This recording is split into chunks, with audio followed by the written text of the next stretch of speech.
Ya, pemirsa, kita lanjutkan kembali perbincangan kita. Saya ke Mas Ruby ini, apa yang bisa dilakukan ketika pergantian dari magnetik ke chip itu masih 2016. Nah, sekarang berarti nasabah nih yang harus lebih berhati-hati ketika mereka mungkin ingin menggunakan kartu ATM-nya untuk menarik uang agar itu tidak kemudian di-skim atau disalahgunakan dan datanya diambil oleh pihak lain. Yang nanti atau yang sekarang? Yang sekarang. Oh, yang sekarang. Kalau sekarang sih, kalau tips dari saya sih berdasarkan dari profil pelaku aja ya. Pelaku tidak pernah memasang ATM skimmer itu di mesin-mesin ATM yang ada di dalam lokasi bank. Ya, dia nggak pernah pasang itu. Dia selalu pasang di tempat-tempat yang non bank, di tempat-tempat yang yang less secure, tidak security-nya kurang kuat.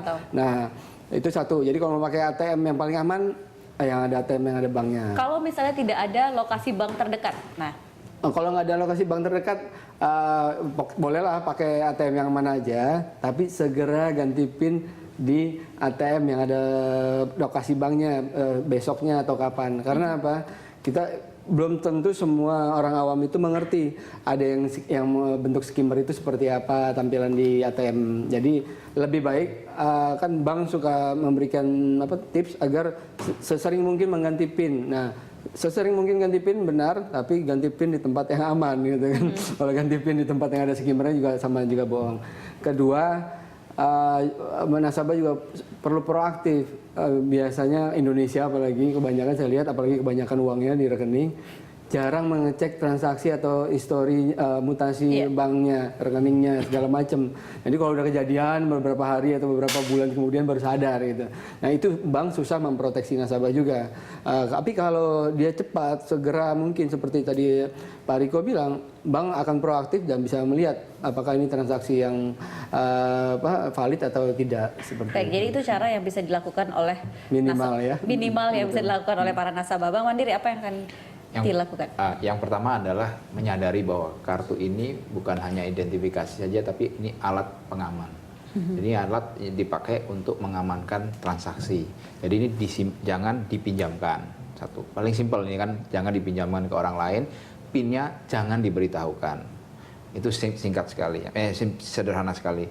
Yang kedua, kalau ini digunakan untuk membayar, ini juga bisa dipakai di merchant itu, sebaiknya kita selalu awasi, jangan sampai dibawa kemana gitu. Mendingan kita datang ke kasirnya, berikan ini, kemudian dilakukan di situ. Jadi lebih aman. Kalau beberapa waktu yang lalu kan ada sempat sosialisasi bahwa ini tanda-tanda di mesin itu, di mulut mesin itu kemudian dipasangi skimmer atau penapa. Apakah sekarang? Kalau memang ada tanda-tanda di situ di ATM itu, sebaiknya jangan dilakukan. Tapi agak susah memang melihatnya itu, tapi kalau memang kira-kira mencurigakan mulut ATM-nya itu ada benda-benda tempelan yang lain, sebaiknya pilih ATM yang lain. Itu yang bisa dilakukan. Yang kemudian saya setuju sekali dengan Pak Ruby tadi, cek secara berkala.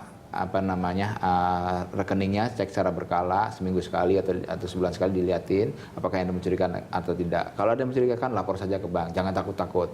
Yang kedua, yang berikutnya adalah mendaftar SMS banking atau alert, karena itu sangat membantu. Saya ulangi sekali karena penting sekali. Jadi dengan adanya itu, ada transaksi yang mencurigakan, langsung masuk ke handphone sebagai SMS peringatan bahwa kartu Anda atau nomor rekening Anda telah dilakukan transaksi sebesar sekian. Jika Anda merasa tidak melakukan, silahkan lapor ke hotline bank tersebut. Dalam hal ini mungkin kalau Bank Mandiri di 14.000. Oke, terakhir dari OJK.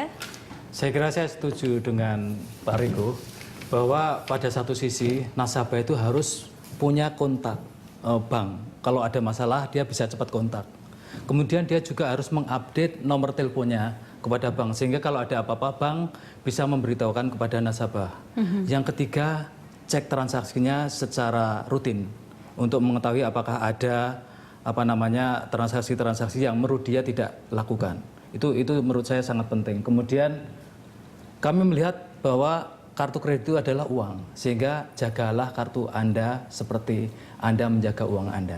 Jadi harus hati-hati, simpan di tempat yang aman. Dengan kata lain bahwa mungkin saat ini memang masih tentunya akan selalu ada saja orang-orang yang ingin memanfaatkan atau melakukan kejahatan di dunia perbankan. Tetapi kita juga sebagai pengguna layanan perbankan, sebagai nasabah, kita juga harus pintar-pintar menjaga diri ya. Mungkin bisa dikatakan seperti itu. Baik, terima kasih Pak Riko, Pak Budi dan juga Mas Ruby, terima kasih sudah hadir bersama kami di Berita Satu, dan pemirsa, kami akan segera kembali dengan informasi lainnya sesaat lagi, tetap di Jurnal Siang Berita Satu.